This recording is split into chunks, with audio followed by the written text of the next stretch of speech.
sir. Yes. Uh, it is very pleasant to talk to you. Maybe after 1 or 2 years. Yes, sir. Yes. So, dear student, let me tell you about this project. This project, that is basics of pharmacovigilance and medical coding.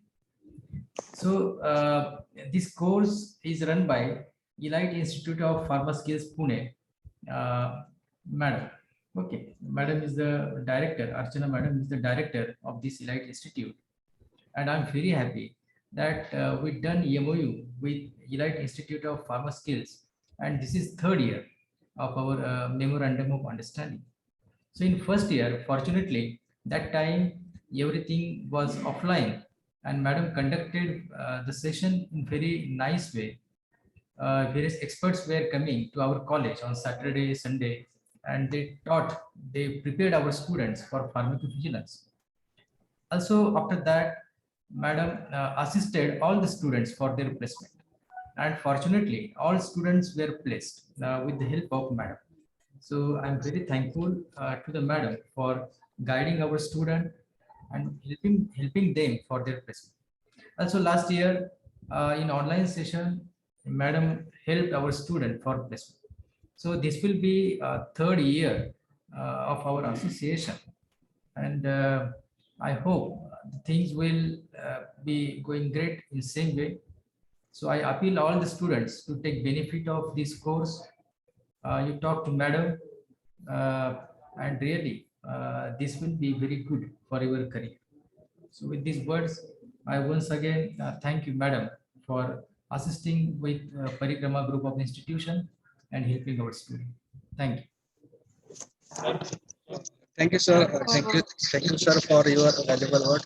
Within 2 minutes, I will finish the introduction of Ms. Archana Gowde, madam.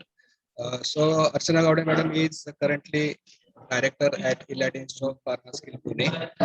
She has done master in pharmacy in pharmaceutics from Pune University. She has been faculty in the pharmacy field and has been training the pharmacy students for more than 6 years.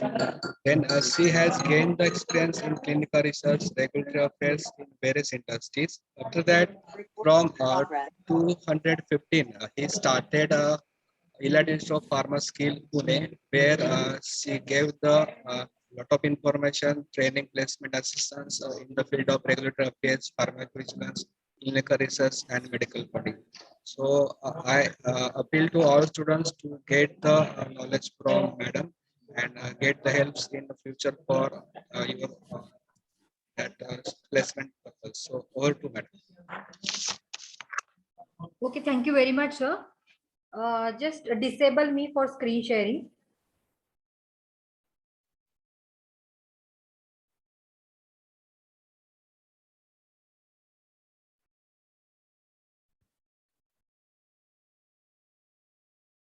Okay, just confirm that if you can see my screen.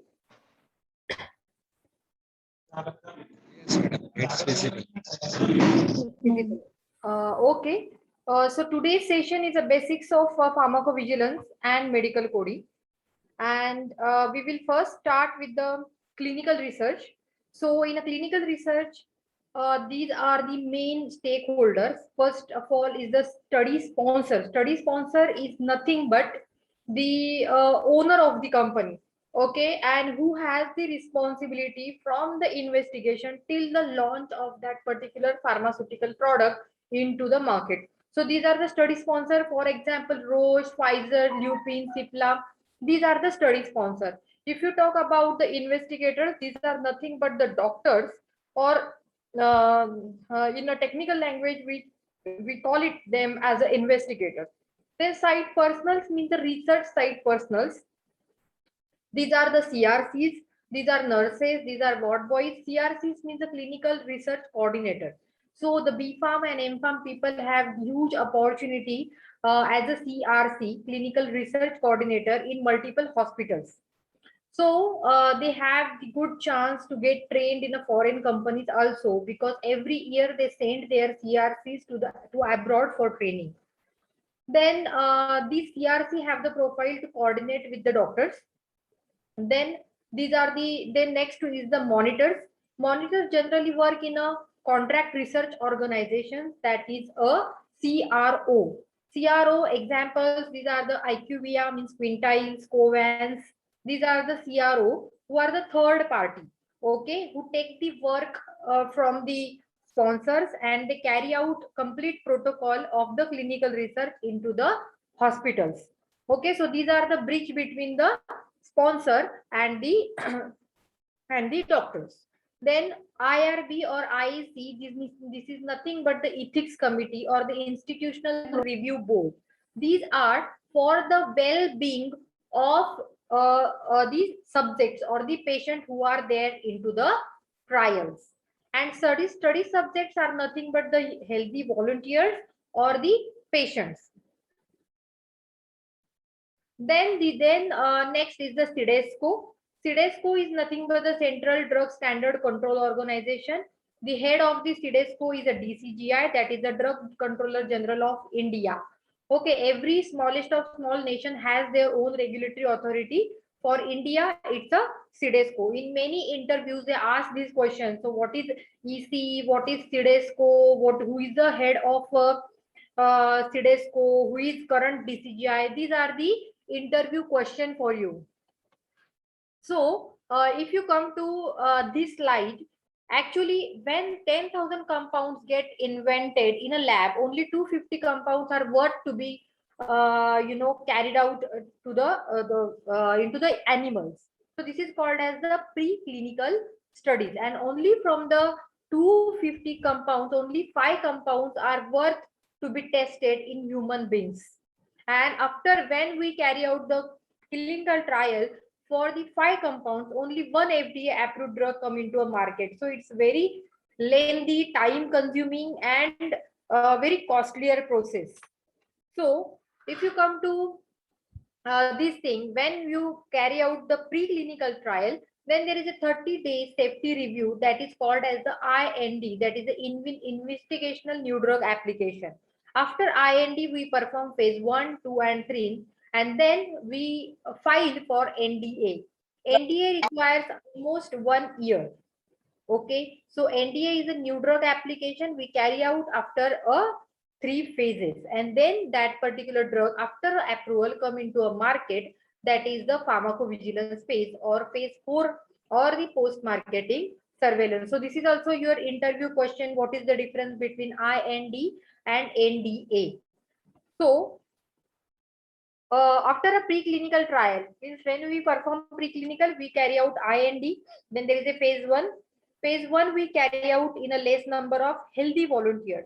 So remember, these are the healthy volunteers. We carry out it to know pharmacodynamics and kinetics of that particular investigational product. That's why it is called as the pharmacological phase. Then phase 2 we carry out in a patient, in more number of patients, and this is called as the therapeutic exploratory phase.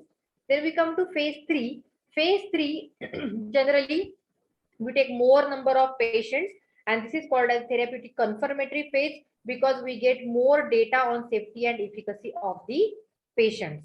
And then after a FDA review or after a NDA, that particular drug comes to phase 4, that is a post-marketing surveillance. So this is the clinical research operation. Here the sponsor gives a protocol, then they sign a ICF, that is an informed consent form from the clinical trial subjects or the patients, and according to the good clinical practices, according to protocol, they carry out the complete trial in hospitals. The investigator carry out this trial with the help of your CRCs, that is the clinical research coordinators. And is it going as per protocol or is it going as per GCP or not, that is seen or observed or monitored by the monitors. These are nothing but the CRA, that is the clinical research associate. So you have a good career scope for as a CRC also and as a CRA also. So this is the clinical research operation. Then we come to the data management workflow. Whenever we collect the data, Okay, whenever we collect the data of the clinical trials from the patients or the healthy subject, that is to be filled into the system that is called as the electronic data capture or the EDC. So whatever data you are filling, it should be error free, and that is confirmed or ensured by the clinical data management team. So here there is a CRF, that is a case report forms. Then there is a first pass entry and second pass entry. Say first pass and second pass means what? That should be that is made error free by the site personals. Okay, error free making. Then there is a clinical data management, and there is a batch validation using auto coding, manual coding, Thesaurus. Thesaurus is nothing but the data bank. Okay, and there is a auto coding means what? I will give you one example. Anbule sir, in between you just make one more link of the Zoom and pass through me and everybody also. Ha sir. Okay, madam.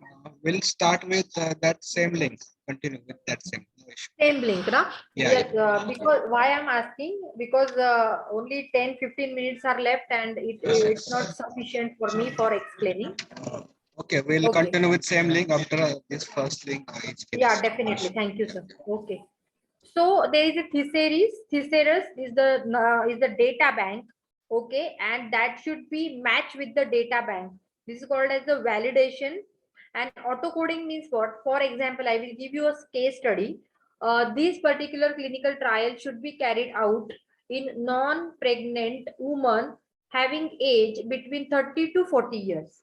Okay, so the women who are pregnant, the women who are below 30 or above 40 are not eligible. But for mistake, by mistake, if we added a description, a pregnant, okay, then there will be auto pop-up that you have deviated a protocol.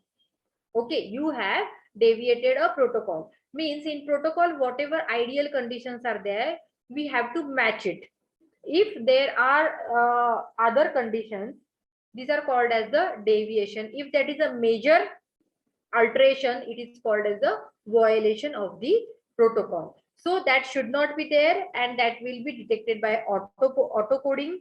And if certain things are there which cannot be coded by the auto pop-ups, then that is handled manually by the CDM team. So there will be a discrepancy management by using a DCF resolutions or the data clarification form. They generally creates a DCF, and then there is a resolution of the DCF by the site personals. Okay, site personals means your investigator, co-investigator, CRCs. These are the site personals. Then there is a SAE reconciliation, quality control plan, and the database lock. What do you mean by database lock? This is the date after which you cannot access that particular data. Before that only we have to make it error free, and we have to submit it. This is called as the DBL. After DBL, we have to archive it electronically. Archival is nothing but the storage. Okay, so this is called as the CDM. So you have a good career scope for the CDM also. You can be a data analyst. There are a few companies like the Syntel, there is a i3Gen, then there are Access Healthcare, then there is a Accentric. These companies are working in a clinical data management. Then we'll come to the pharmacovigilance. Pharmacon means drug and vigilance means to watch. So whatever drug is doing in its lifespan, that we have to watch or observe. This is called as a pharmacovigilance in a simple words. In a technical words, if you say, it is called as a CAR, C-A-R, CAR, means a collection, analysis, assessment, reporting, recording of the side effect or adverse drug reactions of the pharmaceutical product. CAR, you can remember the short form. In many pharmaceutical companies, they ask pharmacovigilance definition, and by this easy way you can remember this. So if I simplify it more, if you have seen the carton, Okay, the carton, when you open the carton, you would get the patient information leaflet, PIL. If you read that particular PIL, if you read that particular PIL, you would notice that at the end of the PIL, there is a note that is in case of any side effect or adverse effect, please call. So they have given one toll-free number, that is the number of a call centers. So whatever queries are there or whatever side effect or adverse effects are there, that can be reported by the patients directly or healthcare providers or by certain campaigning or spontaneous report, literature, clinical data, regulatory report or licensing partner may report it, and that particular data will go to the call centers. The call center roughly collect the data and send it for the further processing to the third party companies. These are nothing but the TCS, Cognizant, IQVIA. These are the processing companies who will process it statistically and generate the signal. Signal means what? If you have the adverse effect, then is it related to drug or not? That will be verified by you by using a preclinical data or the report of the previous trials. Okay, so this is called as the signal generation, and depend on the signal generation, we prepare a PSUR, that is a periodic safety update report. In interviews, they may ask you about the signal identification, they may ask you about the report, aggregate reporting, PSUR, paybulks, triage. So this is all the glossary part of pharmacovigilance. So after creating a PSUR, you have to submit it to the regulatory authority. And one more thing, not only phase 4 studies are there into pharmacovigilance, but whatever drugs are there in market, you have to conduct its pharmacovigilance study till these products are existed in a market. So annually, for every product in a market, you have to submit the pharmacovigilance report or the PSUR to the drug regulatory authority, and the submission is the responsibility of the sponsor. Okay, so sponsor give this kind of responsibility to third parties like a TCS, Cognizant, and on the behalf of sponsor, they collect the data, they make the document, they submit it to the sponsor, and sponsor submit it to the regulatory authority. So I have simplified everything. Okay, so you no need to confuse anymore. So this is called as the pharmacovigilance. So if you come to medical coding is the transformation of healthcare, diagnosis, procedure, medical services, and equipment into universal medical alphanumeric code. So many students ask me one question, ma'am, is there any similarity between a pharmacovigilance and medical coding? So my answer is no. Okay, pharmacovigilance is the study when you launch your product into the market. Okay, we gather all the kind of side effect and we submit it to the regulatory authority. That's it. Here is your pharmacovigilance. But medical coding is completely different than PV, because medical coding is generally required by the insurance companies to settle their mediclaims. So whatever the procedure, diagnosis, or the diseases are there, that is being coded by the medical coder, and then that is given to the medical billing section, and then that is given that particular amount is given to the medical practitioner. So this is the condition. In India, the system is different. We go to doctor, then we take a treatment, then we give a fees. Or if we get admitted, then we deposit some amount at the reception, and then after the what you can say, when your discharge is there, then we complete the amount, what is the surgery or what is the amount is there, hospital charges are there, we complete it and then we get discharged. And if we have the mediclaims, then we collect all the reports and the necessary documents, and then we submit it to our insurance agent, then insurance agent submit it to the mediclaim companies, or sometimes there are the cashless system. Okay, but in India there is a different system, and in US there is a different system. In US, no patient carries any money. Okay, they just, if they feel ill or they have some emergency, they just go to hospitals, and they will have the patient identification card, and if they insert that particular card into the system, their whole health history will be there on the computer. Depend on that, the doctor gives them a treatment. There will be diagnosis and a treatment, and then that particular patient takes the medication from the medical. Even the prescription note directly transferred to the medical. Okay, and that particular patient directly takes the medication from the medical. It is the system in the US is completely different from than the India.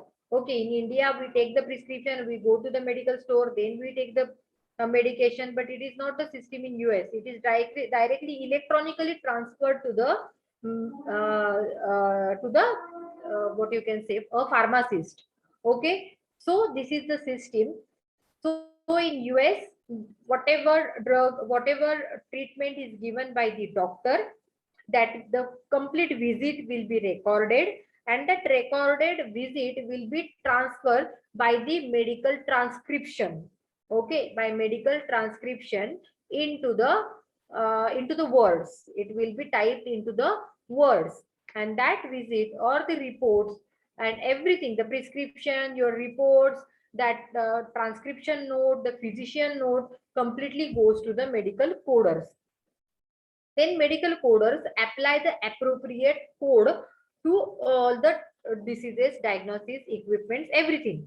Okay, and then that goes to the medical billing section, and then depend on the code, the amount will be there automatically by the computer, and that will be given to the healthcare provider. HCP is the Hello, madam. healthcare provider.